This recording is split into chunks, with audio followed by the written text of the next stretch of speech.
इस कहानी के लेखक है संजय कामले। मूसलाधार बारिश, रात के अंधेरे में सुनसान सड़क के ऊपर एक तेज रफ्तार कार बड़ी तेजी से आगे बढ़ रही थी। कार के अंदर बैठा शख्स काफी टेंशन में लग रहा था, क्योंकि उसकी बाजू वाली सीट पर बैठी महिला को लेबर पेन शुरू हो चुके थे। उस आदमी को जल्द से जल्द अस्पताल पहुंचना था, क्योंकि डिलीवरी कभी भी हो सकती थी। दर्द के कारण वो महिला रो रही थी, चिल्ला रही थी, और उसकी बगल में बैठा आदमी उसे धीरज दे रहा था। उसकी कार शहर के एक बड़े से अस्पताल के गेट के भीतर दाखिल हुई। वो आदमी जल्दबाजी में उतरा और स्ट्रेचर लाने के लिए भीतर गया। अपने साथ 2 वार्ड बॉय को लेकर आया और उसने कार का दरवाजा खोला, पर गाड़ी के भीतर वो महिला नहीं थी। वो हैरान हो गया। लगता है आपके अस्पताल के कर्मचारी उन्हें दाखिल करने अंदर ले गए होंगे। दोनों वार्ड बॉय और वो आदमी बहुत तेजी से अस्पताल घूमकर उसे तलाशने लगे। हर कमरे की तलाशी ले ली गई, सीढ़ियां चढ़कर हर माले पर देखा, लेकिन वो औरत कहीं पर भी नहीं थी।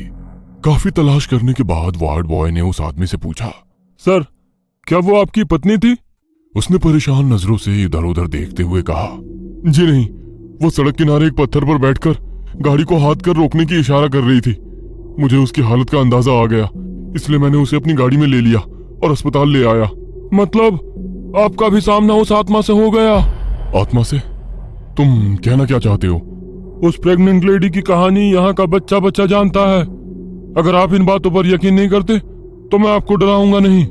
आपसे पहले भी कई राहगीर उस महिला को हमारे अस्पताल लेकर आने का दावा करते हैं। वैसे आपको जाना कहाँ था? मुझे जाना तो कहीं और था, पर उसे अस्पताल पहुंचाने के लिए इस रास्ते पर आ गया। खैर, अब मैं चलता हूँ। इतना कहकर वो अपनी गाड़ी में बैठा और दोबारा अपनी मंजिल की तरफ जाने लगा। सड़क से गुजरते हुए वो एक चौराहे के पास पहुंचा। यह वही चौराहा था जहां से मुड़कर उसे दूसरी तरफ जाना था, पर उस महिला की वजह से उसे शहर जाना पड़ा। कौन होगी वो औरत? जाने दो, इतना क्या सोचना है। अपने आप से बुदबुदाते हुए गाड़ी पीछे लेने के लिए स्टीयरिंग घुमाकर पीछे देखा तो एक खून से लथपथ महिला उसकी गाड़ी की पिछली सीट पर बैठी उसे घूरे जा रही थी।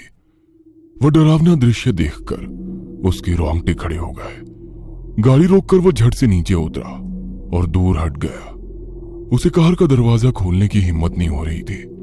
खुद को संभालते हुए वो आगे बढ़ा और कार का पिछला दरवाजा खोलने लगा। दरवाजा खोलकर वो झट से दूर हट गया और नीचे झुककर पिछली सीट पर नजरें घुमाई, पर वहां कोई नहीं था। और तभी एक कार हॉर्न बजाते हुए वहां से निकल गई। जो कुछ भी हो रहा था सब उसकी कल्पना से परे था। रात भर बाहर रुका, पर इस तरह का अनुभव कभी नहीं हुआ। पर आज ये सब देखकर उसे डर लगने लगा था। बिना कुछ सोचे वो गाड़ी में बैठा और वहां से तेजी से निकल गया। अगले दिन वो ऑफिस में बैठा जरूर था, पर उसका ध्यान कहीं और था। सब अपने अपने काम में मशगूल थे, पर उसके दिमाग में कल रात की वो डरावनी घटना घर करके बैठी हुई थी। उसे इस तरह खामोश बैठा देखकर उसकी एक सहकर्मी राधिका, जो उसे पसंद करती थी, वो उसके पास कुर्सी पर आकर बैठ गई। हेलो, क्या सोच रहे हो? उसकी बात सुनकर वो झट से अपने ख्यालों से बाहर आया। अरे राधिका, तुम बोलो ना। सुबह से ना हाय हेलो किया, ना एक बार भी पीछे मुड़कर देखा, बस गुमसुम से बैठे हुए हो। कोई और मिल गई है क्या? तुम भी ना कुछ भी बोलती रहती हो। इतने खोए खोए लग रहे हो, मतलब जरूर किसी लड़की का चक्कर है। नहीं यार, बोलो ना, क्या बात है?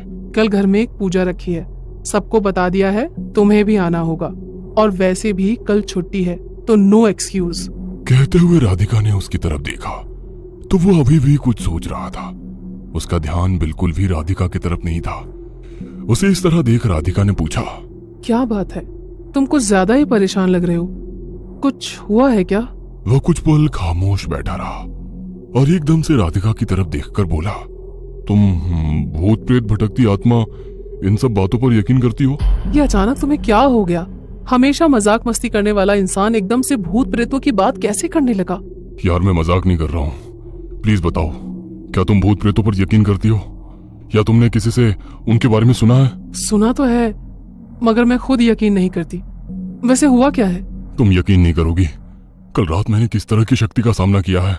किस तरह की शक्ति का सामना किया? कुछ साफ साफ बोलोगे? उसकी बात सुनकर उसने आंखें बंद कर अपना सर दोनों हाथों से पकड़ा और टेबल पर सिर रखकर वैसे ही बैठा रहा। सब कुछ शांत लग रहा था, पर अगले ही पल उसके कानों में अजीब सी आवाज गूंज उठी। आवाज किसी छोटे बच्चे के हंसने की आवाज। उसने ऊपर देखा तो पूरा ऑफिस खाली पड़ा था। छत पर कई सारी ट्यूबलाइट्स में से कुछ बंद चालू हो रही थी। केवल एक पल में बदल चुका मंजर देखकर उसकी सांस अटक गई और दोबारा उसे किसी बच्चे के खिलखिलाने की आवाज सुनाई दी। उसने झट से मुड़कर आवाज की तरफ देखा। एक तरफ कुछ दूरी पर बाथरूम था, पर वहां की लाइट बंद होने के कारण कुछ साफ नजर नहीं आ रहा था। उसने गौर से देखा तो वहां कोई बाथरूम के अंदर से उसी को झांकता नजर आया। उसका दिल जोर जोर से धड़क रहा था, फिर भी हिम्मत जुटाकर वो बाथरूम की तरफ जाने लगा। बाथरूम के भीतर की लाइट चालू बंद हो रही थी, जिसकी वजह से कभी अंधेरा तो कभी उजाला हो जाता। वह बाथरूम के दरवाजे के पास पहुंच गया था। उसने आधे खुले दरवाजे से अंदर झांक कर देखा, पर कुछ भी नजर नहीं आ रहा था। तभी उसे अपने पीछे किसी के होने का एहसास हुआ, जैसे पीछे खड़ा कोई उसके काफी करीब पहुंच चुका था। डर के कारण उसकी गर्दन पर जमा पसीने के ऊपर पीछे खड़े शख्स की सांसों का एहसास हो रहा था। वो इतना डरा हुआ था कि उसे खुद अपने दिल की धड़कन साफ साफ सुनाई दे रही थी। गला पूरी तरह से सूख चुका था। पीछे से आ रहा वो डरावना एहसास उसकी बर्दाश्त के बाहर हो गया। उसने हिम्मत जुटाई और झट से पीछे मुड़कर देखा, पर पीछे तो कोई नहीं था। पूरा ऑफिस बिल्कुल खाली पड़ा था। उसकी जान में जान आ गई। गहरी सांस लेकर उसने सामने बाथरूम की तरफ देखा और पल भर में अंदर से एक काला सा उसके ऊपर झपटा। एकदम से वो होश में आ गया। राधिका अभी भी उसके सामने बैठी उससे पूछ रही थी, तुम बताओ कि नहीं तो हमें पता कैसे चलेगा कि तुम्हारे साथ क्या हुआ है। उसने टेबल पर से पानी की बोतल उठाई और 2 घूंट पीकर गहरी सांस ली। राधिका की तरफ देखकर बताने लगा, अरे कल रात हमारे ऑफिस की पार्टी थी ना, तो तुम लोग चले गए और मैं थोड़ी देर रुका रहा। करीब 11:30 बजे मैं यहाँ से घर के लिए निकला। शहर से थोड़ी दूर पहुंचा, तभी मुझे सड़क की दूसरी तरफ एक औरत पत्थर पर बैठी नजर आई, जो लगातार गाड़ियों को रोककर मदद मांग रही थी। मैंने आगे जाकर यू टर्न लिया और उस औरत के पास जा पहुंचा तो पता चला कि वो 9 महीने की प्रेग्नेंट है और उसको लेबर पेन शुरू हो चुके हैं। मैंने बिना कुछ सोचे समझे उस औरत को अपनी गाड़ी में बिठाकर दोबारा शहर लौटा और अस्पताल में ले आया। पर जब हम अस्पताल पहुंचे तो पता चला कि वो औरत गाड़ी में नहीं थी। उसकी बात सुनकर राधिका ने मजाक में कहा, ओके, मतलब तुमने उस प्रेग्नेंट लेडी के भूत की मदद की है। भूत? हाँ भूत। तुम पहले शख्स नहीं हो, कई लोगों ने यह अनुभव किया है। वो औरत जिसे तुमने लिफ्ट दी थी, उस औरत को 2 बेटियां थी और तीसरी बार प्रेग्नेंट थी, और उसके घर वालों को बेटा चाहिए था। और जब रिपोर्ट में उन्हें पता चला कि इस बार भी उन्हें बेटी होने वाली है, तो उनका गुस्सा 7वें आसमान पर पहुंच गया। उन्हें अपनी जायदाद के लिए वारिस चाहिए था। उसे अपने रास्ते से हटाने की हर मुमकिन कोशिश वो करने लगे, पर लोगों का शक न जाए इसीलिए सोच समझ कर काम कर रहे थे। रात होते होते उस औरत को लेबर पेन शुरू हो गया, पर जानबूझकर घर वालों ने उसे अस्पताल नहीं पहुंचाया। वो रोती रही, अस्पताल ले जाने के लिए हाथ जोड़ रही थी, और रात करीब 2 बजे वे उसे अस्पताल के लिए ले जाने लगे। रात का समय होने के कारण सड़क बिल्कुल खाली थी। सुनसान इलाका और सड़क के दोनों तरफ झाड़ियां देखकर उसके पति ने उसकी तरफ का दरवाजा खोला और चलती गाड़ी से उसे धक्का देकर फेंक दिया। कैसे बेहशी लोग होंगे यार, फिर क्या हुआ? अगले दिन किसी राहगीर को वो औरत सड़क के किनारे गड्ढे में पड़ी नजर आई। पास में उसकी बेटी भी थी, दोनों मर चुकी थी। और उसकी 2 बाकी बेटियां? उन्हें कौन पालने वाला? एक दिन उनका बाप एक बड़े घर की चौखट पर उन दोनों को बिठाया, जो अनाथ आश्रम था, और चॉकलेट लाने गया, और कभी वापस नहीं आया। ऑफिस खत्म हो गया था। एक एक करके सारे सहकर्मी ऑफिस से जाने लगे। राधिका की बताई हकीकत सुनकर उसे भी काफी बुरा लगने लगा था। उसकी आंखें नम हो गई थी। बगैर कुछ बोले उसने अपनी बैग उठाई और ऑफिस से जाने लगा। अपनी कार निकाली और अपने घर जाने लगा। आवाजाही काफी कम थी। घर पहुंचा और सारी घटनाएं उसके दिमाग में किसी बवंडर की तरह घूमने लगी। वो बेड पर लेटा जरूर था, पर उसे नींद नहीं आ रही थी। रह रहकर उसके सामने उस बेबस औरत का चेहरा आ रहा था। वो उठकर बैठ गया। उसने टेबल पर रखी चाबियां उठाई और घर से बाहर निकला। कार लेकर वो दोबारा शहर की तरफ जाने लगा। कुछ ही देर में वो उसी जगह पहुंच गया था जहां कल रात उस महिला को लिफ्ट दी थी। पल भर वहीं रुका रहा। इलाका काफी सुनसान और घनी झाड़ियों से घिरा हुआ था।